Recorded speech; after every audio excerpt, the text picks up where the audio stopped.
शहापूर येथे श्री विठ्ठल रुक्मिणी मंदिराच्या वास्तुशांतीसोबतच संत ज्ञानेश्वर माऊलींचा अश्वरिंगण सोहळा अत्यंत भक्तिमय वातावरणात आणि उत्साहात पार पडला।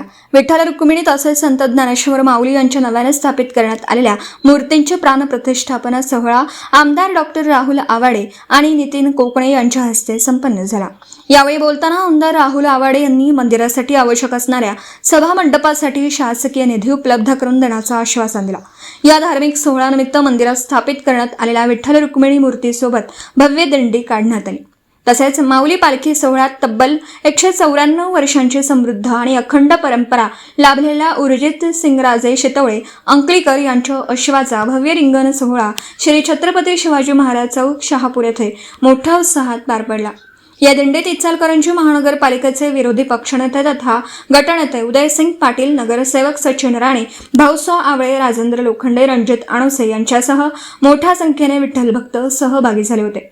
टाळ मृदुंगाच्या गजरात आणि ज्ञानोबा तुकारामांच्या जयघोषात संपूर्ण परिसर भक्तिरसात न्हाऊन निघाला। मंदिर परिसरात भजन, कीर्तन तसेच विविध धार्मिक कार्यक्रमांचं आयोजन करण्यात आलं होतं।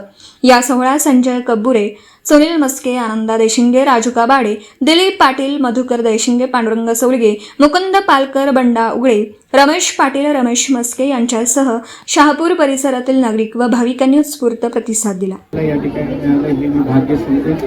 सगळ्यांच्या कार्यक्रमाच्या आयोजकांचे मी मनापासून आभार व्यक्त करतो आणि हा मूर्ती प्रतिष्ठापनाचा कार्यक्रमला इथं हजेरी लावत असताना तिथं असणारे सर्व भाविक यांनी या परिसरातल्या मंदिराचा किंवा सभामंडपाचा विषय माझ्यासमोर त्यांनी मांडला। मी आपल्याला जाहीर करू इच्छितो की या सभामंडपचा पहिला दुसरा मजला जो काही लागेल त्याचं एस्टिमेट आपण लगेच करावं। 2 एस्टिमेट करावे लागतील।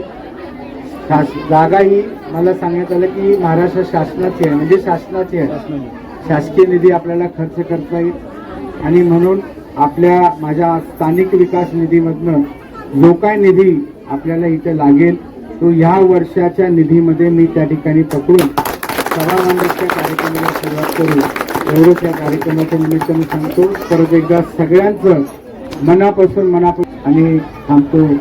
जय हिंद।